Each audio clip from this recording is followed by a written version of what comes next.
Alors bonjour, aujourd'hui Audrey Pradarelli pour Radio Friendly au Festival d'Avignon.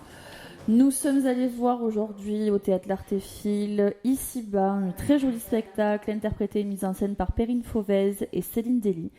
Bonjour mesdemoiselles. Bonjour.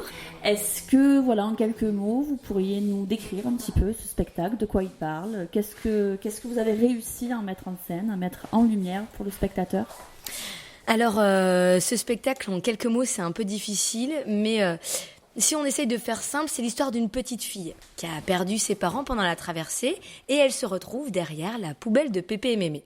Alors Pépé et Mémé, c'est deux personnages, ce sont de vrais personnages. Pépé, il a l'âge qu'il a, mais il a perdu son travail quand il avait 50 ans parce que son usine a fermé. Et du coup, il est devenu un petit peu aigri, peut-être même un peu raciste. Et Mémé, elle, sa faille à elle, c'est qu'elle n'a pas réussi à avoir d'enfant. Et donc, tous les deux, ils vont prendre cette petite fille sous l'aile de leur générosité pour essayer de l'aider à retrouver ses parents. Voilà. Je crois savoir qu'en off, vous nous avez dit que vous venez du Nord et votre fable se passe donc en partie à Calais et dans la Jacques de Calais. Est-ce que pour vous, en tant que jeune fille venant du Nord de la France, ça vous parle ? Ce sont des situations que vous avez vues sûrement dans les journaux, que vous avez peut-être vécues, même indirectement ?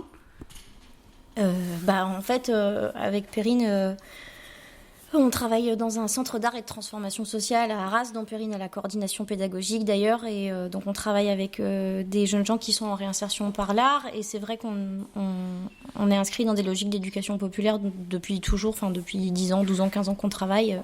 Moi, je travaille beaucoup avec des personnes sans papier, j'ai bossé avec des personnes sans papier en foyer, en CADA, avec qui je fais du théâtre depuis 10-12 ans, donc ça fait partie de mon quotidien de rencontrer ces personnes-là. Et puis, j'ai une maman qui vient de l'autre bout de la planète. Donc oui, effectivement, les questions de l'exil sont des questions qui nous touchent, qui nous concernent. C'est des histoires qui sont celles de gens qu'on connaît, qu'on croise, qu'on héberge, qu'on soutient. Et c'était important pour nous de porter cette parole. Et on trouve que Bruno Lajara, donc, qui a écrit ce texte, a su, avec une grande poésie, restituer la tragédie que vivent ces milliers de gens, mais avec douceur, la douceur d'une fable, qui fait que c'est accessible à un jeune public. Et ça, c'était très important pour nous de pouvoir parler de ces thématiques-là à des familles. Voilà. Finalement, toutes ces fables, toutes ces vies qui sont anonymes, mis à part quand on les voit un petit peu au journal télé, vous leur avez rendu une identité puisque vos personnages ont un nom, si ce n'est Pépé et Mémé, mais qui pourrait être n'importe qui. Est-ce que pour vous, c'est important dans ce spectacle de donner une parole à ces personnes qui ne font que passer dans nos vies, dans nos journaux télévisés, et dont finalement le spectateur ne reste que spectateur et jamais acteur dans la vie de ces pauvres migrants. Alors, je crois que ce qui est important dans ce que vous avez dit, et nous, ce sur quoi on peut rebondir, c'est l'universalité du propos qu'on a envie de tenir. C'est-à-dire que ce soit Pépé, Mémé, Nawal, Mahmoud et Iman, ils sont nommés, on leur a donné un prénom, mais nous, et c'est ce qu'on a tenu à faire dans la mise en scène qu'on a faite, c'est que ça parle de tout le monde, et que personne n'est à l'abri, comme Pépé, de perdre son travail, de ne pas réussir à en retrouver parce que son usine a déménagé à l'autre bout de la planète, et du coup, les répercussions que ça a sur l'humain. En fait, c'est un vrai spectacle d'humain. C'est un vrai spectacle d'amour, c'est un spectacle de partage. C'est un moment où tous ces gens essayent de se reconstruire, qui qu'ils soient. C'est-à-dire que oui, bien sûr, il y a les exils, on parle de l'exil, on parle des petits vieux qui ont eu du mal à construire la deuxième partie de leur vie, on parle de beaucoup de choses et chacun peut s'y retrouver.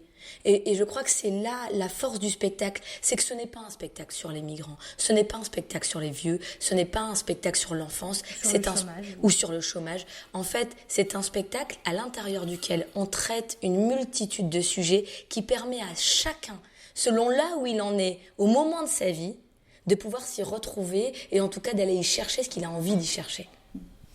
Donc c'est très poétique, très joliment mis en scène, donc je vous félicite. Merci. Une dernière question. Cette fable, comme vous nous l'avez dit, est tirée d'une histoire vraie mais qui se finit mal. Pourquoi vous avez voulu qu'elle se finisse bien ? Alors ça, c'est pas nous, c'est l'auteur. Mais nous, on a été complètement d'accord avec ça. Vraiment. Parce que en fait, je dis on parce que je sais qu'avec Céline, on est d'accord sur ce genre de choses. Pour nous, l'art, c'est un moyen. en fait. Et c'est un moyen encore d'y croire et de rêver. Parce que si on croit plus, on baisse les bras et on devient aigri. Peut-être un peu comme Pépé au moment où il y croit plus avant de rencontrer cette petite. Mais nous, ce qu'on a besoin de porter comme message, c'est ce message d'espoir, ce message d'envie, ce message de se battre. Et pour quoi que ce soit, cette petite fille, elle se bat pour retrouver ses parents. Pépé et Mémé se battent pour l'aider à les retrouver. Mais nous, on se bat avec notre moyen qui est l'art, la mise en scène, le jeu et de donner de soi pour aussi considérer que ce qu'on fait, c'est un moyen pour transformer les choses. Eh bien alors j'espère de tout cœur que votre fable avignonnaise connaîtra également un joli succès. Merci beaucoup. Merci beaucoup pour cette interview et bonne continuation au Festival d'Avignon. Merci beaucoup.